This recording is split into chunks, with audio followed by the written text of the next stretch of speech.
Believing that ghosts are just superstitious myths, I never quite believed in them until I got a new home, the Crawley House. Crawley House was an old Victorian mansion that sat on a hill crest overlooking the little town of Elderwood. The people living nearby told stories and rumors about the mansion, claiming that no sounds and cries were heard, and lights could not drive away the darkness. Crawley House had been abandoned for years and was considered a house of horror, misfortune, with some people even disappearing inexplicably. This is actually a true story, since I am an author by trade and I simply love places of peace and quiet, which is why the supposedly isolated mansion was perfect when I came across the ad online. The cost was surprisingly low for such a big house, but I rationalized it as a result of its remote location and the state of the old architecture.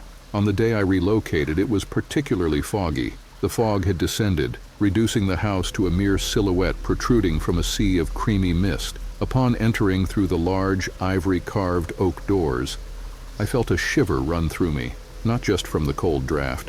The interior was dark, with forgotten dust and cobwebs. Each room seemed to be a new page in the book of time.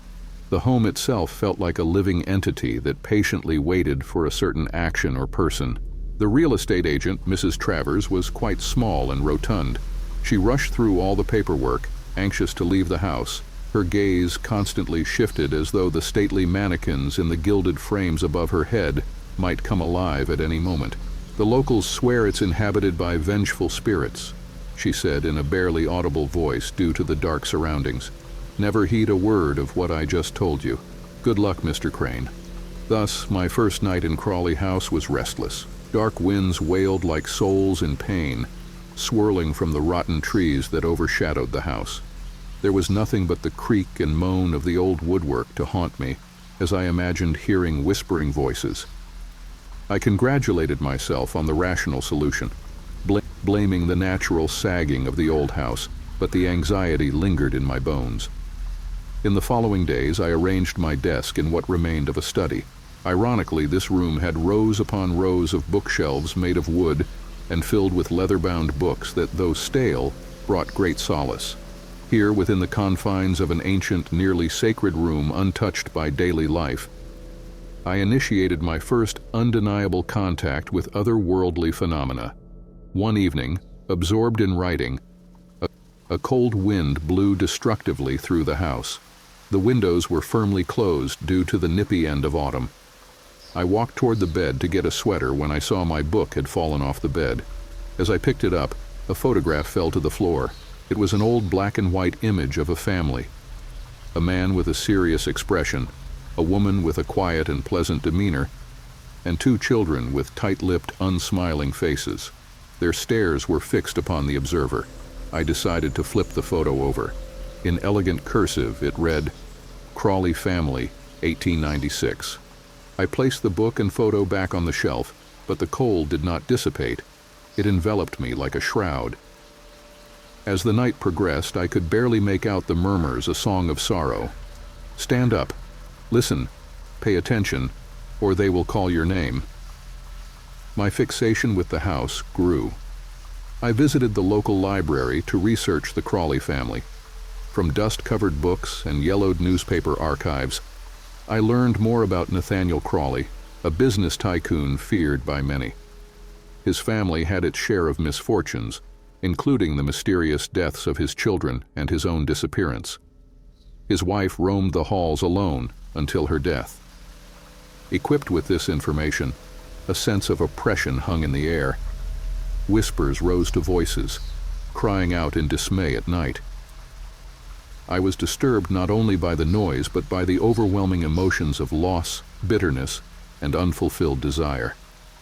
One evening, the air became overwhelmingly heavy. I left for a walk, the foggy dew creeping into my ears and the back of my neck, telling me not to go. The garden was overgrown, its greenery untamed, and secrets floated in the air. Suddenly, a vision of an ethereal woman clad in white appeared, emanating light.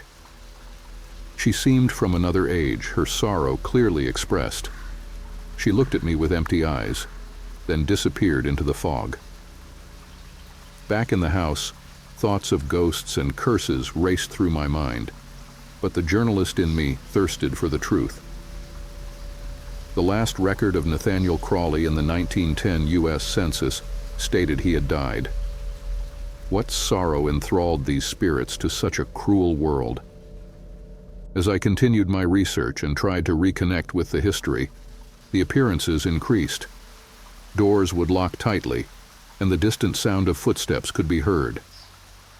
The haunted figure of the sorrowful woman always seemed to be searching but never finding.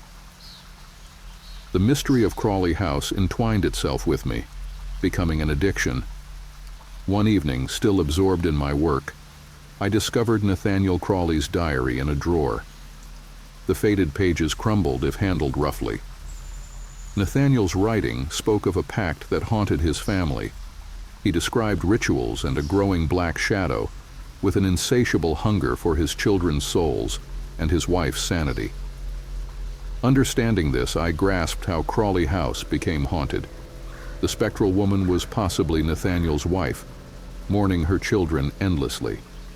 With compassion weighing on my heart, I sought a way to help these tormented spirits. I researched ancient sciences and forbidden knowledge, determined to perform a ritual to release the Crawleys from the world of the living. On a stormy night, I gathered the required items for the ritual. As night approached, I placed candles in a concentric circle around a large oak tree where I had seen the phantom woman. Breathing heavily, I whispered incantations, winds rushing around me despite the stillness. Darkness became oppressive. The woman emerged from the shadows, her face filled with nameless sorrow.